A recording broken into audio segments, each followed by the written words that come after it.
Welcome back to That's Unfortunate. I'm Tori. I'm Courtney. We did pick a new book for the book club. We can talk about that really quick. Yeah. I don't have a physical copy of it yet, but I'm going to get one. Yeah, I think I'm just going to listen to it on Spotify. I Who Have Never Known Men. Jacqueline Hartman. So, look that up if you'd like to read the book or join the book club. You can join the book club on Fable. Mm-hmm.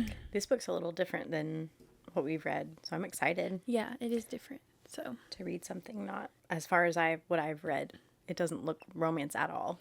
No, it looks a little dark. Nice. Yeah, so that's good. I guess we can talk about The Handmaid's Tale first. Okay.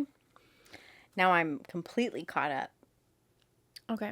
I'm more caught up than you are. Yeah, I'm on episode 5, I think, or 4 maybe. Something Sarah pointed out to me is how many scenes are in slow motion. Huh. She was like, I don't know who's directing this season, but there's so many slow motion scenes. Uh-huh. And after she said that, can't not watch it. There's so many. She's so right. It was crazy. I thought you were just about to say slow scenes, and some of it does feel slow. Like they're really... Yeah. It's because they're literally slowing it down. Uh-huh. Maybe that's why. And I just didn't notice. Something I noticed last night when I was a couple of glasses of wine in, and I felt like I was really picking apart this episode. It was episode 2, when June called, what's his name? Her husband? Luke. When June called Luke, and he's on the phone with her, and she's asking him what he's going to do, and he says he's going to stay for his hearing, but he's lying to her. When he's on the phone with her, he's standing in a hallway at the point of a corner. So it was really good visual representation of he's standing somewhere and he's got 2 paths to take. You know, he can lie to her and go do this Mayday thing, or really stay there and wait for his family and his trial or whatever. And I just liked that. It looked really good. You're They did becoming such a director. I guess it was just cool. The end of the last season where Serena and June are on the train. That's the very end of the season, right? Yeah. Crazy. But then when you start this new season and then they're on the train, that was even crazier. Yeah. Serena advocating for all of the women and children to be in one cart. And she was literally basically setting herself up to be in the worst cart imaginable. Yeah. Because when they found out she was Serena, they were literally going to beat her to death. They were, for sure. And not even care about that baby. They weren't even like, somebody take the baby away. They were going to kill both of them. Yep. That was intense. Yeah, June saved her life. I can't wait for them to be back together again. I know. So that I can see, is it going to be a battle? Are they going to be friends and ally together or something? I love their dynamic. And another thing I noticed, why is this season kind of funny? I don't know. Why are there's little comedic moments? Maybe it's going to get too dark at the end. Probably. One of the things that I can think of off the top of my head was when Serena was like, I'm not going to steal your baby, June. Like some kind of Disney villain. Be rational or something. Don't be ridiculous or something. Serena, you've taken her kid 2 times. You've stolen her children from her twice. The first one wasn't really her, but it kind of was because it was her plan, her idea that started Gilead. Then you literally held this woman down, raped her, made her have sex with another man, and then took her baby from her. Yes, she's going to assume you're going to steal her baby. Right. But in Serena's eyes, she's like, we're so far away from that life now. Yeah. We've been through so many other things. I could never. And she kept saying, we're free now. We can forget Gilead. Blah, blah, blah. No, June can't. Her daughter is still there. She can't just move on and forget. Also, does she ever get her daughter? I don't know. I hope so. Please. But I also hate how Luke and Moira are treating June in this currently. They're just, I don't know. mean. They're just being mean to her. And yes, she is being unfair, like thinking that, oh, they need to go and just live their lives peacefully while I fight. No, they can all fight. They want to fight too, yeah. Yeah. Yeah, the Moira and June relationship is weird for me because Moira's like, you saved me, I have to take care of you. But then she's also like, I've been living in your life for so long, like I can't do this anymore. But then she's doing what June would have had her do anyway. Yeah. I don't know. Yeah, that was kind of unfair. I can't keep living your life. It was a little... I love that she saw her mom again. Me too. That shocked me. Like, I wasn't expecting it, and I like it when I'm not expecting stuff. It feels like her mom's hiding something. Yeah. Which you're more caught up than I don't know. me, so maybe she's not. It just feels like... I haven't seen her when mom she was like, yet, how'd you so get I don't know. out? And she was like, Right? Like, who did you help do what to get out? What did you do?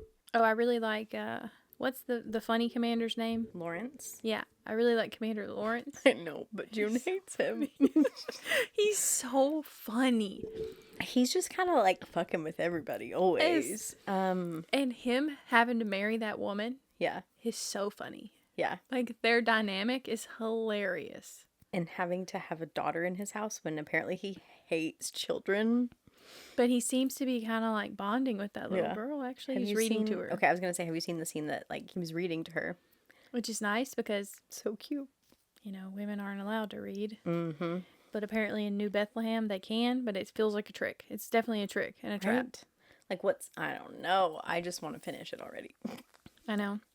Release all of the episodes so I can binge watch it, please. It's good that I procrastinated this long because I had so many episodes to catch up on.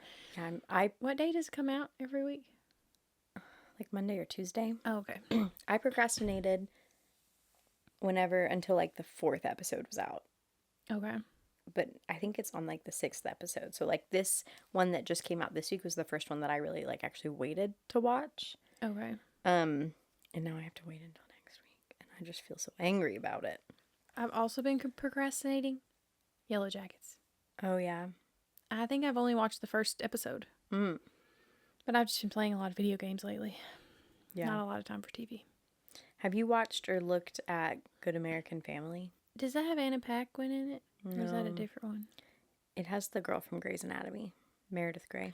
Oh, yes. I'm thinking of a different true Yeah. crime thing.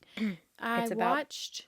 The like little girl that maybe is an adult posing as a little Still not girl, sure. but also I don't fucking know what's happening. So I watched a lot of it on TikTok, just in Okay. clips. And then finally I was like, okay, let me go watch this. So I watched like 3 or 4 episodes, but then I stopped. I haven't finished it. But Mhm. it's freaky. Mm-hmm. There's also like a documentary that's done about it too, called like Natalia Speaks, maybe. I started that yesterday. Okay. But I don't know. What do you think? Is she a little girl or not? Or was a little girl?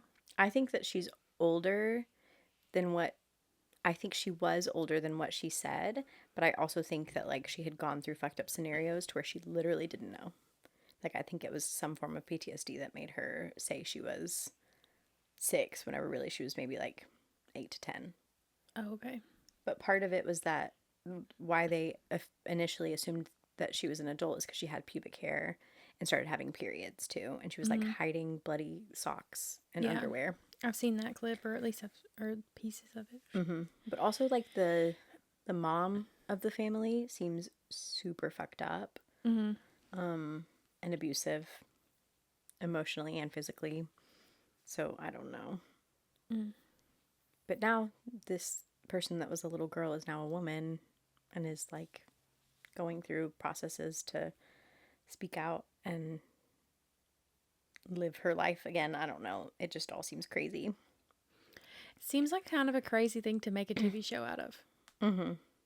But people will profit off of anything. Yeah. It's also weird that like the documentary is on Hulu, and then right below it is this like dramatized TV series. Like it feels really like, why did we do those at the same time? Yeah. I've seen a couple of things like that. There's a show called, I think it's called Love and Death. And it's a dramatized version of the like case where the lady finds out her husband is having an affair with her friend slash neighbor slash person in this town, and then she like snaps and tries to kill her with an axe, but instead the woman that he's cheating with gets the axe, and literally she has some kind of like psychotic break and chops this woman up over and over and over, and it is so like, it's so gruesome. But so I think, let me look it up, because there's 2 of them. 2 different companies made a limited series on this. Not surprised. And I like one more than the other. I've seen both. Okay, Love and Death is on, I think it was a Hulu thing. Let me see what the other one is. Candy. Okay, actually I think Candy was Hulu, because it only says Hulu here. And maybe Love and Death was HBO or something. Love and Death has Elizabeth Olsen. Oh. Jesse Plemons. Some big names. But then Candy has Jessica Biel, Justin Timberlake, Melanie Linsky. I love Melanie Linsky. So also big names. And they're both so good.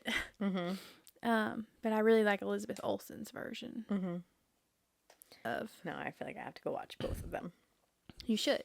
But they have the dramatized versions, obviously. And they were kind of made at the same time. And then they've got like the documentary, I think. So yeah. It's really... It's crazy how they do stories like that multiple different networks can get a hold of them and just pay for the rights and make it. And then that Dr. Death. Yeah. Kind of the same thing. I watched the dramatized version, and then I watched the documentary. And the documentary was like, whoa. It just like kind of gave you more details, obviously, because it was longer, I guess. But I watched both of those too and really liked them. Why, as people, do we like fucked up shit like that? Yeah, I don't know. Maybe it just makes me feel better about my day-to-day life. Like, I'm not out there being a serial killer. Yeah. I'm not harming anybody with my medical skills. It's kind of weird liking those things and listening to like true crime podcasts through this. It's kind of the same concept. Like, yeah, I like true crime podcasts too. Why? Is it bad that people are entertained by murder? Like, murder's bad. I don't like murder. Right. But the story of it is usually so entertaining, but it's like, it feels wrong. It does. And it probably is. Like, I can't imagine being a family member of somebody and they got murdered, and then I'm just listening to 2 girls yap about it on a podcast. I know. I just listened to a podcast. Since I had a long drive this morning, I listened to a whole podcast about a girl that was groomed by her teacher in school. And then it turned into like her being in a poly relationship with her teacher's husband, and her teacher had a man too, and like just so many things. And I was very entertained. Yeah. I need to look up what it is so I can say it, because actually this podcast has so many stories like that. We're All Insane is the podcast. Okay, I've never heard of that one. Yeah.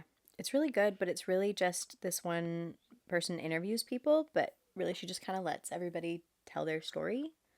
So it's not like we would just be talking about it. It's like she's listening to their story, and then every so often she has commentary or statements about it. But all of them are really crazy. My parents are swingers, complex PTSD from my abusive childhood, groomed by emotional support teacher is the one that I listened to. Wow. Attempted fetal abduction. They're all dark. They're all about like abuse or some form of crazy things.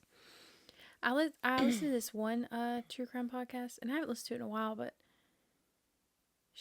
the first episode was, it's 2 girls, and the first episode was one girl telling her story, and she literally got abducted. Is that the right word? Maybe. I don't know. Keep going. Abducted? It didn't sound right when it came out of my mouth. When she was like, I don't know, 10 or something, and dude like takes her and puts her in his garage in a camper or something, and sexually assaults her over and over. And then eventually she gets out and like runs to a neighbor's house and, you know, dude, I think, yeah, he went to jail or something. But she tells her story. And then they just have this whole podcast after, like with multiple episodes of telling other people's stories. Mm-hmm. And I'm like, she like relive, like, I feel like she has to like relive her trauma every time they talk about a story. Mm-hmm. It's crazy that she can talk about it.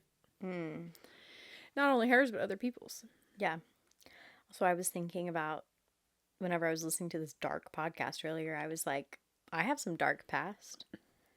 What if I came on here and told the, you know, crazy things in my life? And then I was like, actually, I love the world, but I don't want that out there. I can't imagine going through something so much more traumatic than anything I ever went through and sharing it for the world to hear. I don't know. She talked a lot about like how she went to therapy and her therapist saved her life and all those things. And maybe that's how is like she just went to therapy, so then she feels healed from it and she's moved on. I don't know. That's good. Also, my older sister is a therapist, and I just like as she's talking about her therapist, I'm like, man, that's some crap that my sister probably listens to about these poly relationships that are potentially like non-consensual and years older. She also, like whenever she talked to her therapist about it, because some of it started whenever she was 16, her therapist was like, I have to call CPS. And that's something that like I've thought about because I know people that have told their therapist about something that happened whenever they were a child with somebody that was older and their therapist told them to call CPS. And that's something that like, I bet people don't realize that if you're a minor, that you can call CPS at any point in your life. Like even if you're 30 and it happened to you when you were 12, like you can still, especially if that person has a license still, like if for this person's instance, it was her teacher, like if she's still a licensed teacher, then it could continue to happen. And even if it wasn't like a sexual relationship between the woman, it was still a grooming relationship. Yeah. They did call CPS, and then she like didn't want to press charges though. She was like, I don't want that in my life at all. And she wasn't a teacher anymore at that point. So she was like, it's okay. There's this book that I read one time, and it's called My Dark Vanessa. Have you ever read that? Mm-mm. It's not based on a true story, but it is, the author like interviewed people that had gone through that, had been groomed by teachers and stuff like that, or and like used their situations in the book is what I think. It was a long time ago when I read it, but it was really interesting because in the beginning it's this young girl and you're seeing it from her POV, so it's the girl's POV the whole book, but you're reading about her as a teenager having this hot teacher, and you know, he starts to groom her and eventually he starts having sex with her, and in the beginning of the book, you're like, oh, this is kind of hot. You know, like she's into it. Like, you know, it's hot teacher.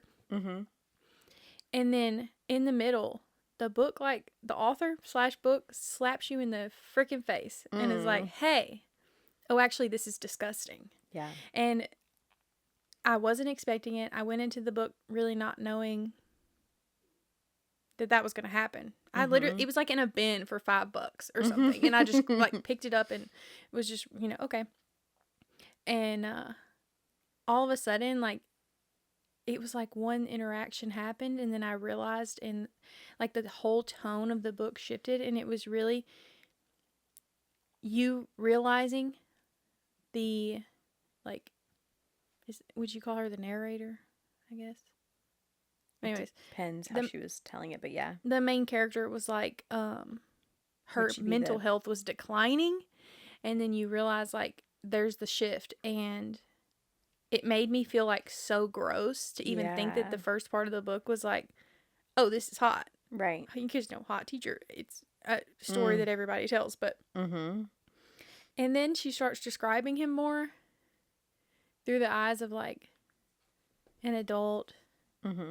Or like maybe the glass is shattering and he's gross and it's all gross. And like I ended that book feeling like I'd been run over by a truck. Oh my gosh. But it was great. It sounds really good though. Yeah. It was. protagonist, by the way. That's like the main character. But have you Pretty Little Liars? You watched all of that? Okay. It reminds me of like Arya and Ezra. Yes. But obviously that was the thing. It was fine. And but they're married was it and fine? And I remember watching it when I was like a teenager and thinking like, oh my gosh, like what a hot teacher. Yes. I was like, oh my gosh, so hot. So that's how I kind of started out this book. And then... Yeah. Let's just switch the subject really fast. Let's switch the subject. So a couple of weeks ago, there was crazy flooding and weather here around our area. And I was in Nashville going to a show in a hotel room whenever it was coming through. And I got like the alert on my phone that said, take cover now. I was on, I don't know, like the 5th floor of a hotel. Where am I supposed to go? I don't know what the coverage I was supposed to take was.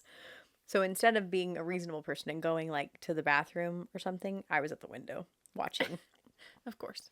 So there's like wind blowing sideways, water flooding the water flooding the streets really, really bad. And right outside of the hotel that we were staying at, there was a booth of a guy that was selling like e-cigarettes and stuff like that. And he quickly like shut it down, and I don't know where he went. But then there was another guy that had a table that was selling cowboy hats. Because, you know, in Nashville, apparently in Nashville, it's a cowboy hat and boots situation. I was wearing like a romper, and I think maybe these shoes like flats. Like I looked so weird and out of place. But that's okay. Also, no denim. I wasn't wearing any denim, and I think you have to have an article of clothing that is denim if you're in Nashville. But it's a requirement. I'm surprised they let you live. Right? And like, I'm from the area of Fort Worth, Texas, and Fort Worth, Texas is also a cowboy place. So how did I not, like, so silly, but that's okay. I also don't need to fit in. So the guy that's selling the hats has his little table, and the wind is gushing, the water's flowing, and we just see him holding on to a stop sign for dear life. A hand on each, head up, like braced up against it, like shaking, holding on to it for so long. I feel like this man held on to it standing in the open rain and wind at least 3 minutes, but that time went by so slow, and I just couldn't stop staring. I don't know what it was. At some point, he starts to travel. So he takes a few steps forward, and then there's like a black iron fence in front of him, and he grabs onto it. And so he's holding onto the fence instead of the stop sign. And mind you, it looked windy as fuck. It looked like it was pouring, but not the way that he was, not in that way. Like when your grandma's like, you're going to blow away in the wind. He wasn't a small man. He looked like he thought he was going to, so he's holding onto this iron fence. The wind starts to kind of slow down. The rain's coming down still. Like, there really was a lot of water in the streets. Like, it was gushing down. Like, it looked like a tiny little river had made its way there. Then he goes around the iron fence and gets in his truck. What about his hats? Where'd his hats go? His truck was right there the whole time. Why was he holding onto the stop sign for so long? Drama. And what was really funny is, like, other people were running by. Because everybody's outside, you're in downtown Nashville. But other people were, like, running by and were clearly okay. Like, obviously they didn't look great. Like, they were soaking wet. But they were just running by because their bodies could run. And, like, petite women. This was not a petite man. He was large and in charge. Okay, so he gets in his car. And then we see hats going down the river. Like, because there's so much water. So the hats are floating by. He gets in his truck and starts to drive around, and this girl like hops over the water and sees a hat and picks it up and puts it on her head. And I was like, man, I want one of those hats so bad. I've never wanted a souvenir more in my life. I didn't get one, but he then drove around and picked up all the hats that he could find. What were the hats made out of? Plastic? No, they were like real hats? Probably not like leather, but they looked like kind of decent, but also probably not made in America. Because he had a little sign that said like $15, you know? I don't know. That's the only cowboy hat you could ever get me to wear, though, is if I found it after a flood. The river hat. Exactly. That's so funny. Him holding onto the stop sign, like, that is ingrained in my mind. I can close my eyes and see it happen. It was so funny. You should have took a video of him. I tried, but the way that the wind was on the window we were looking out of, and the way that, not the wind, the water was on the window, and the way that the rain was coming down, it was really bad. Yeah. Okay. Poor guy. Yeah. Hope his hat's dried out okay. I'm sure he was fine. I don't know. Also, like, hats are so easily blown away. They were flying down, dropping in the water, and then just rushing away in the water. Like, I wonder how many he actually got, because his table was pretty full. Poor It was hat really man. funny. I feel bad for him. Like, Yeah. was that his livelihood? And then also, whenever we were in Tennessee, I have talked about this before, at the show that we went and saw, a guy that was from Tennessee sang the Tennessee song. Rocky Top. Yep. I didn't know that was a thing. Mm-hmm. And then I said something about it later that night. I was like, so what's up with the, like, Tennessee Rocky song? And James was like, yeah, it's a thing here. And then I was like, well, in Texas, we have Deep in the Heart of Texas. And then one of our friends said, like, oh, I know that song. It's in SpongeBob. Because apparently Sandy. Oh my gosh, it is. Yeah. Because Sandy's from Texas. I forgot. You sang that to me the other day, and I was like, how do I know that? That's why I know that. SpongeBob. Which is cool. Very sad when she's singing it. Right, it's different than she wants to go home. the way it's supposed to be. And then the stars at night are big and bright. Yeah. Mm-hmm. Wow. Anyway. Also at that show, they sang the national anthem. And it felt out of place when they sang the national anthem. It was a comedy show. It felt odd. Yeah. Sang the national anthem. They spoke the Pledge Allegiance. That's what it was. Oh, okay. Words, goodness. They did the Pledge of Allegiance. Okay. Have not done that since I was in high school. Yeah. And I wanted to ask you, did you have to do that in high school? High school, I think we just stood up and had to put our hand on our chest and listen to it. Oh, okay. We didn't have to say it. We had to say it in, like, middle school, I think. And they still do that now in high school when I sub. And I'm like, am I supposed to stand up with these kids and do this? I do it because I don't know the rules. So I'm just awkwardly standing there like. You've been trained. Do you feel like Yeah. It's like a weird, freaky thing that we all do? And then there's a moment of silence. Yeah. We had an assembly every day in high school, the beginning of school, so everybody would be in the theater together. Every student, all 500 people that went to the school that I went to. And they would have sometimes, like, performances on the stage and stuff, but sometimes it would just be, like, quick little announcements from the principal. And then we would do a moment of silence and the Pledge of Allegiance every single day. And we would do the Pledge of Allegiance, and there's one for Texas, too. I don't think I remember it at all. Like, if you put a gun to my head and said, remember the Texas allegiance thing right now, I couldn't do it. But that felt really culty. Yeah. Oh, it does feel really culty, yeah. Well, when I went to UT Knoxville my first semester of college, I grew up with a single mother. So, like, we didn't watch sports or anything. So I didn't know about the Rocky Top song. But then at my orientation, at some point, they just busted out in song. And I'm like looking around me, and everybody is singing this with their whole chest. They've come to UT Knoxville because of football, or because of that song, or because they just love to go Vols. I don't know. That's what I felt like was in that arena, was that I was Those people. An outcast, and everybody around me was singing it with their whole chest. Whole chest. They get into it. Yeah. And I was like, oh, gotta learn this song. Never did. I mean, like, obviously I know, like, the normal part of it because they sang it all the time in that one semester that I went there. And also, I think I went to one football game. Nice. And they sing it at the football game. Yeah. I ended up leaving at halftime because I don't care about football. So sorry. I don't know that I've ever been to, like, an actual football game. Only high school. And, like, when I went to high school games, it was to watch the people that were on, like, drill team. So I would leave after halftime.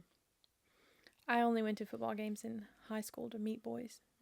Meet my boyfriend there. Yeah. I didn't do that in high school. And walk around. That was what you did. You just walked around the football field. Mm-hmm. And there was like this after party thing called Fifth Quarter, I think. My mom never let me go. Oh. So couldn't tell you what happened there. Never went. You got to ask somebody that went. Yeah. Maybe James went or something. Probably. I'll ask him.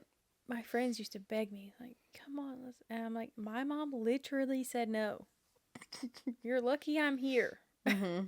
My mom was kind of strict with it. Can we talk about book things? Yeah.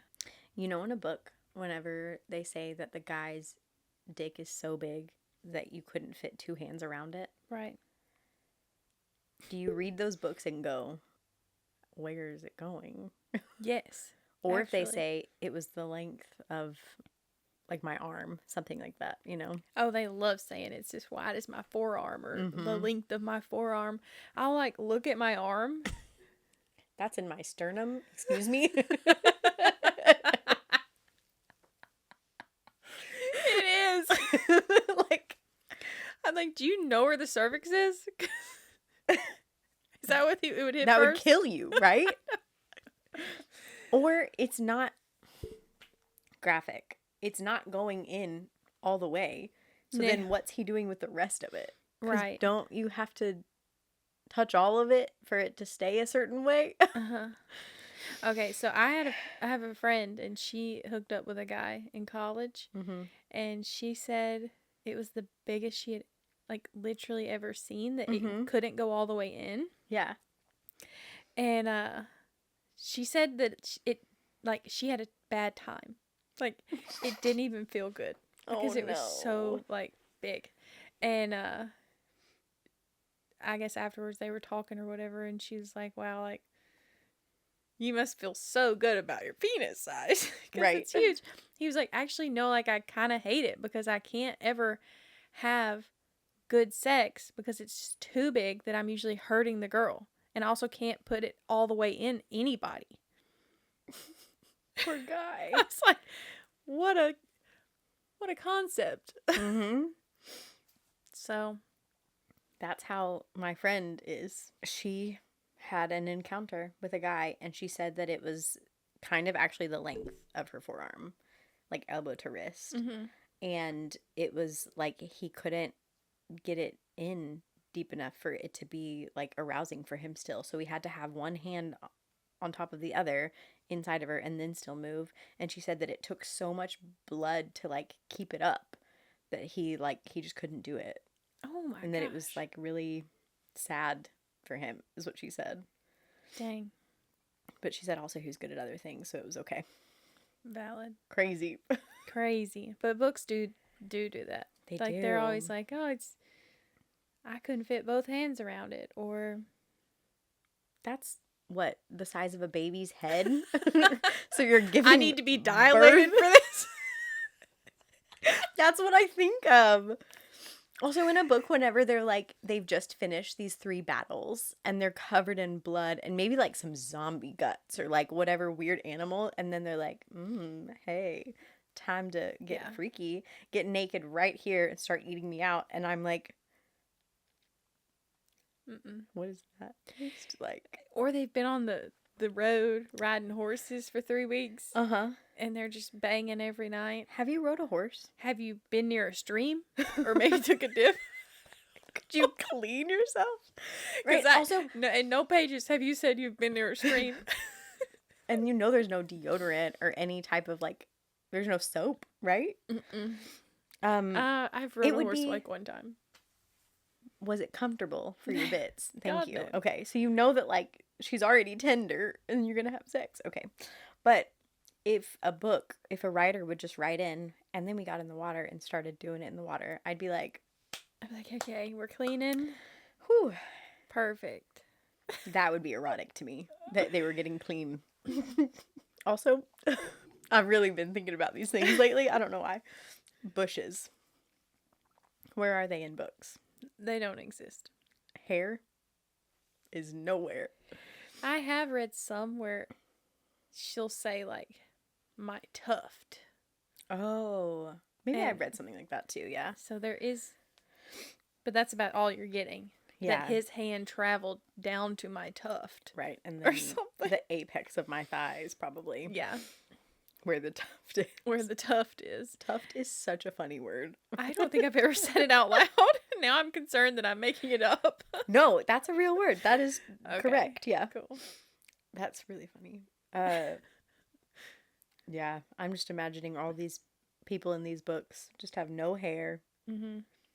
But you know that's not true because they're not showering. So they're also not well groomed. What if, oh my God, gross. What if they have bugs? Oh, for sure. Sorry. Ew. It's like the scene in ACOTAR whenever they've just finished a battle and they're in the tent with dying people all around them. And she says, like, he drowns out the sound of people's dying screams with his tongue or something. I'm like, what? No.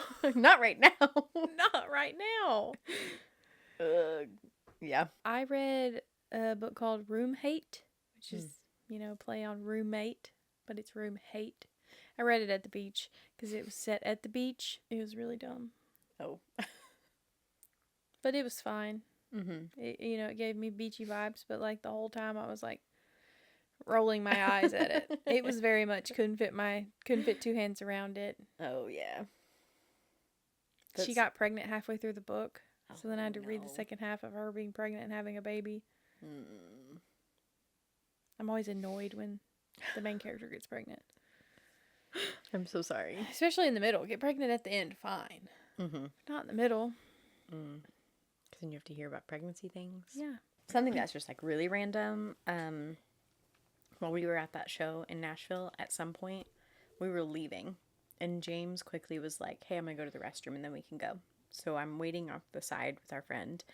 And a guy comes up behind me and kind of is like, excuse me, ma'am, excuse me. Is this your car key? Did you drop this? And I was like, that is my car key. What in the world? So I put it in my pocket. It was in James's pocket. So I put it in my purse. So then James gets out of the restroom. We get back to the hotel and I'm ready to fuck with him a little bit. Yeah. So at some point he had to go out to the car because I think I left my water cup down there or something. So I was like, hey, will you go get my water? And he's like, yeah, of course. I'm like, okay, the key's still in your shorts, right? And he's like, yeah. So he gets in his pants and he's like, oh, I wonder where I put it. And then he's looking on the table. I can tell he's looking and stressing just a little bit. And I was like, oh, that's so funny because a guy actually came up behind me and handed me my key and said, is this yours at the show? Because it must have fallen out of your pocket. And he just felt so bad. But it was so funny. And can you imagine if that guy had not have picked up my key off the ground? We would have gone all the way back to the hotel, and it was raining, all the way back to the hotel and tried to get in my car, probably not until the next morning, to find out that my key was gone. Oh my gosh. I'd be calling you hello? How do you fancy a trip to Nashville? I'll buy you some beer. I gotta book a hotel in Kansas City this weekend. You don't have it booked yet? Well, that's okay. Is the show Sunday? Mm-hmm. Do you want to talk about deviled eggs? Yeah. Am I supposed to know something about deviled eggs? Yeah. I told you about, you said I had to talk about it. Oh my God. Yeah, let's talk about deviled eggs real quick. Yeah. So when you make deviled eggs, usually it's the egg yolk, mustard, maybe some relish, paprika on top, maybe some green onion if you're just feeling fancy. Yeah. My ex's mom, I went over to his family's for Easter one year. This is who knows how long ago. And she was like, hey, Courtney, will you crack the eggs and make the deviled eggs? I was like, yeah, of course. So I get to cracking and I get to the point where I'm starting to mix up the yolk for whatever else is to come. And I'm like, well, how do you guys do it? And she's like, she passes me a bottle of yellow mustard, and ketchup. She's like, well, I just kind of squeeze these into it until it looks right. Ketchup in your deviled egg? Mm-hmm. And I really like deviled eggs. Jail. Mm-hmm. It was very disappointing. And my Mima makes really good deviled eggs. And so for me to like go to their families for Easter and miss out on my Mima's deviled eggs, because you know hard-boiled eggs kind of give you some gas. So I only really eat them for Easter. Mm-hmm. Offensive. Also, would make plates for the men in her life and be weirded out that I would not make plate for man. Yes. Why is that a thing? I don't know. I have a lot of people, like Thanksgiving, Easter, Christmas, we go somewhere. I've had the older women in my life comment, oh, you're not going to make your husband's plate? No. I'm hungry as hell. I'm about to make my plate and sit down and eat it. He can make his own plate. Yeah. I'm not his mom assistant or his mother.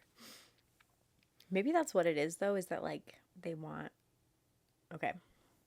Follow me here. Okay. Whenever you first start dating a man, usually they're like, oh, this is the other woman in my life. My mom is the first woman in my life. So then they want to, like, replicate the relationship with their mom. Their mom was a giver. She maybe made the plate. She would do the laundry, stuff like that. Not every man, but a lot of them. So is it that, like, that just generationally they've kept doing those things because the women thought that's what their mom did for the kid, but in reality it was a mother-son relationship, not a like husband and wife relationship or a man and woman relationship. I don't know. Ugh. But I've seen a lot of women in my family make their husband's plates. Yeah. I'll just be sitting there. And it's almost at this point I'm not doing it out of principle. Yeah. I love you so much. I want to like take care of you sometimes, but I can't make your plate. That will set me back 50 years. I'm only going to do it if I'm specifically splitting the food and I want half of it, or I want as much as I want. Yeah. If I want my plate to look a certain way, it's really for selfish reasons. It's like, I don't want him to see how much I've given ourselves in comparison. Okay, so in that situation where you are splitting the food, because I do that too. If I make, like a lot of times me and Aaron will make a steak, but we'll split the steak because neither of us are big steak eaters, so we're not going to eat a whole steak. Right. Do you give yourself the prettier plate? Or do you give James the prettier plate because you love him so much? I feel like there's never a prettier one. No, there's definitely a prettier one to me. To you. Mine is or more just like I want more vegetables yeah. and less meat. And so I'll give him more meat and less vegetables. Unless it's like his most favorite vegetable ever. I'm getting a double serving for myself, probably. What if it's like you have a steak, you cut it in half. One side has more fat on it that you're not going to eat. Okay. Yeah. Yeah. But I would probably make sure that like it's still kind of equal amount of meat, but he's getting the fat. He has to deal with the repercussions of that, the cutting of that. I just feel like if I've cooked it, I did the work, I get the better plate. Also, like if you're cooking something and it's like the butt of something, I don't want the butt. Yeah, me neither. I'm giving that away. Yeah. Like we do pork tenderloins sometimes, and there's usually an end piece. Not mine. Yeah. It never will be. But I've seen other women on TikTok, they'll be like, they've made a little skit, and they're like, when you're done making dinner for the night and you give your partner the prettier plate because you love them so much. I love him so much, but I'm getting the prettier plate. Yeah. I loved him so much that I cooked a meal for both of us. Yeah. Yeah. Sorry, Aaron. I also want, like, him to come in the kitchen and take his own plate himself. I don't want to bring it to you. And also maybe you have to get me water or something. Like. Yeah. And James does all the dishes, too. So, like. Yeah. Aaron usually does the dishes, too. Yeah. That's just kind of my trade-off. I feel like if I cooked all the food, you wash all the dishes. Fair. And time-wise, I spent like an hour cooking, maybe more. It's going to take you 10 minutes to do the dishes. Yeah. So you're really getting off. Yeah. Better than me. So much better. I only do the dishes if I'm trying to get them away from my dog, Lulu, because maybe I've never talked about this on the pod before. She's a sneaky little bitch, and she can find food anywhere, and plates and bowls and whatever smells noms to her. So, like, she'll get inside of the sink, I swear, because she can just put her little paws up on the top. But she's not that big. She's like a 50-pound yellow lab. She's not a big girl, but she can stand up on the sink and take plates out of the sink. Or anything that's, like, above, like, you know, like above the level. Sometimes even lower in the sink. But, yeah. She also can get in. We have a toaster oven. She can open the door and get inside of that. I learned that the hard way through blueberry muffins. I did talk about that on the pod. Oh, yeah, you did. Yeah. Because she ate all the muffins. What an asshole. Who I love so much. Thankfully, none of mine do that. Yeah. If I leave food out and the cats are inside, they would jump up there and take a bite. So I'm always just really careful. Yeah. That if I'm going to leave food there for a minute, I just make sure the cats are outside. Yeah. We just don't leave anything out at all now. Yeah. I used to leave stuff like on top of the toaster oven, like in a bag probably, but like I just made a loaf of bread. I would just put that on top of the toaster. But now I put it in the pantry. Because she'll get up there and get it. She sure will. Or if there's like a plate of something, whenever we go to eat dinner, if there's like a leftover plate of something, we'll stick it inside the microwave until we're ready to put it away. Because she's so sneaky. So sneaky. I think that's it. I guess so. Like I said, if you want to join the book club, just go to Fable. It's really easy. It's free. If you don't already have an account, you just put in your email and your name. And it does really cool stuff. Like, it'll make charts for you and, like, give you, like, insights on more books you might like. You can set reading goals. It's a really fun app. And if you don't already, please subscribe to us on YouTube. And subscribe to my personal YouTube. It's just Tori Jade. So please subscribe. When are we doing the next book? Well, that is a good question. And that's one you're going to have to tell me because you've got a lot planned this month. I do. May 19th is when the book club book will be recapped. So. Sounds good. Subscribe. See you later. Bye. Bye.